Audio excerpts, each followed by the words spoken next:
ఎక్కడిదిరా ఈ పెత్తనం అంటే ఆ మూలనుంటే నేనే నెత్తినేసుకున్నాను అన్నాడంట. అట్లా ఉంది.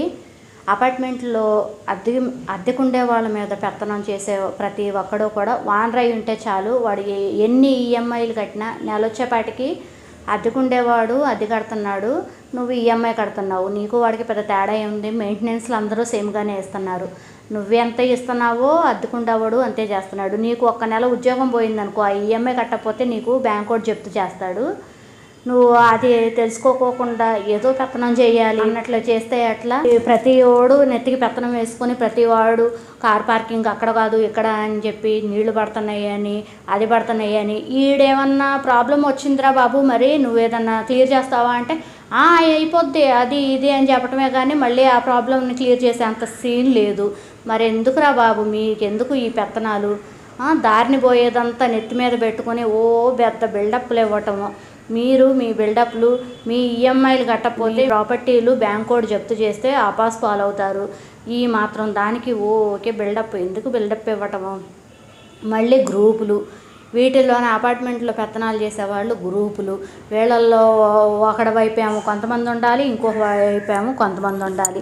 వీళ్ళ మధ్యలో వానర్స్ మధ్యలో అద్దోళ్ళు నలిగిపోతారు. మళ్ళీ ఈ వానర్స్ మధ్యలో గ్రూపులు, ఈ గ్రూపుల్లో ఒకడి వైపు ఉంటేనేమో ఇంకొకటికి తప్పు, ఇంకొకటి వైపు ఉంటేనేమో వీడికి తప్పు.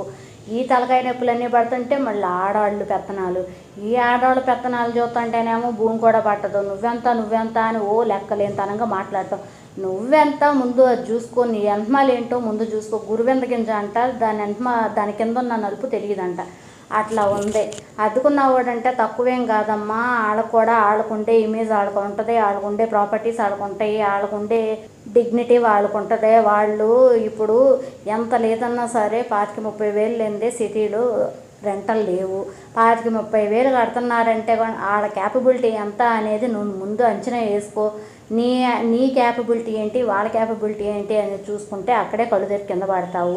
అవి ఏమీ తెలియకుండా నాకు ఇల్లు ఉంది అంటే నీకు ఇల్లు ఉంటే ఉండొచ్చు, కానీ వాళ్ళకుంటేది వాళ్ళకు ఉంటుందిగా. నువ్వు అట్లా చెప్పి ఎదటోళ్ళు తక్కువగా మాట్లాడితే ఊరుకుంటారా?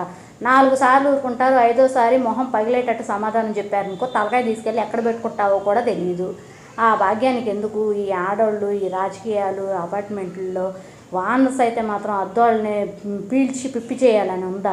దయచేసి మీ మెంటాలిటీ మార్చుకోండి, అందరితో మంచిగా ఉండటం నేర్చుకోండి. అంతేగాని అద్దోళ్ళ మీద రాజకీయాలు చేయటం, వానర్స్ అందరూ ఒక మీద ఉండాలి, అద్దోళ్ళని టార్చర్ పెట్టాలి, ఇట్లాంటి వెధవ రాజకీయాలు ఆపండమ్మా.